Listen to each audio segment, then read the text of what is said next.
Iran ने यह दावा किया कि उसने लंबी दूरी तक मार करने वाली हाइपरसोनिक मिसाइल बना ली है, जिसकी रेंज में न सिर्फ पूरा इजराइल है बल्कि यह मिसाइल फारस की खाड़ी में मौजूद अमेरिका के किसी भी सैन्य ठिकाने को तबाह कर सकती है।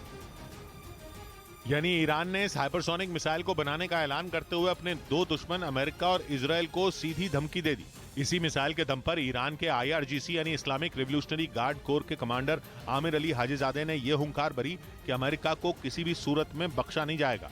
और अमेरिका के पूर्व राष्ट्रपति डोनाल्ड ट्रंप और पूर्व विदेश मंत्री माइक पोम्पियो की हत्या कर कासिम सुलेमानी की मौत का बदला लिया जाएगा। ईरान का आरोप है कि इराक में अमेरिकी ड्रोन हमले में उसके कमांडर कासिम सुलेमानी की जनवरी 2020 में हत्या कर दी गई थी और तभी ईरान ने अमेरिका से बदला लेने की कसम खाई थी और कई मौकों पर उसने धमकी भी दी कि ईरान सुलेमानी की हत्या का बदला हर हाल में लेगा। उसका आरोप है कि सुलेमानी की हत्या का आदेश उस वक्त के अमेरिकी राष्ट्रपति डोनाल्ड ट्रंप और उस समय के विदेश मंत्री माइक पोम्पियो ने दिया था।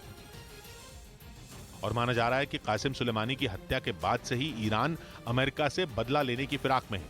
हालांकि सुलेमानी की हत्या के बाद ईरान ने इराक में मौजूद अमेरिकी बेस पर कई मिसाइलें दागी थी और दावा किया था कि उसके उस हमले में अमेरिका के कई सैनिकों की मौत हो गई थी। लेकिन अमेरिका का दावा है कि ईरान के उस हमले में किसी भी सैनिक की मौत नहीं हुई थी, बल्कि उसकी कई मिसाइलें लक्ष्य तक पहुंचने से पहले ही बीच रास्ते में ही गिर गई थीं। पश्चिमी मीडिया का दावा है कि उस घटना के बाद से ही ईरान लंबी दूरी तक मार करने वाली मिसाइल बनाने में जुट गया था और अब वो दावा कर रहा है कि उसने अमेरिका और इजराइल को निशाना बनाने के लिए लंबी दूरी तक मार करने वाली हाइपरसोनिक मिसाइल बना ली है। बाकायदा उसने इस मिसाइल के परीक्षण का एक वीडियो भी जारी किया जिसमें ईरान की वो मिसाइल आग उगलते हुए अपने टारगेट को भेदती दिखाई दी। उसका दावा है कि उसकी इस हाइपरसोनिक मिसाइल की स्पीड 13 मैक यानी आवाज की रफ्तार से 13 गुना ज्यादा है और 16,000 किलोमीटर प्रति घंटा की रफ्तार से उड़ने वाली इस मिसाइल को रोकने की ताकत किसी भी एयर डिफेंस सिस्टम में नहीं है। ईरान का दावा है कि उसकी ये मिसाइल 1650 किलोमीटर की दूरी पर मौजूद किसी भी टारगेट को तबाह करने का दम रखती है।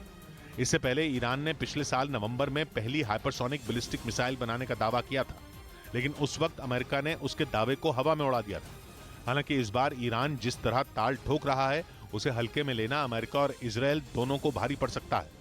उधर अमेरिका में आए ऐतिहासिक बर्फीले तूफान से हुई जबरदस्त बर्फबारी ने उसके कैलिफोर्निया राज्य के कई इलाकों को 6 फीट तक बर्फ में दबा दिया और ये तो अभी शुरुआत है। नया हफ्ता शुरू होते ही कैलिफोर्निया में 2 नए बर्फीले तूफान आने की चेतावनी जारी की गई है, जबकि पहले ही तूफान की वजह से हुई रिकॉर्ड तोड़ बारिश ने वहां बाढ़ ला दी है, जिसकी वजह से नदियों के किनारे की जमीन कमजोर पड़ गई है। इस वजह से सामने आई एक तस्वीर में एक पेड़ टूटकर नदी में समाता नजर आया। एक गाड़ी में बना चलता फिरता मकान भी पानी में गिरता दिखा। कैलिफोर्निया के एक इलाके में तो 72 घंटों के अंदर कम से कम 45 इंच बर्फ गिर गई। वहां से आई तस्वीरें देखकर ऐसा लगा जैसे महीना फरवरी का नहीं बल्कि दिसंबर का हो। जिस तरह की तगड़ी बर्फबारी क्रिसमस पर होती है, जगह जगह उस तरह बर्फ का ढेर नजर आया।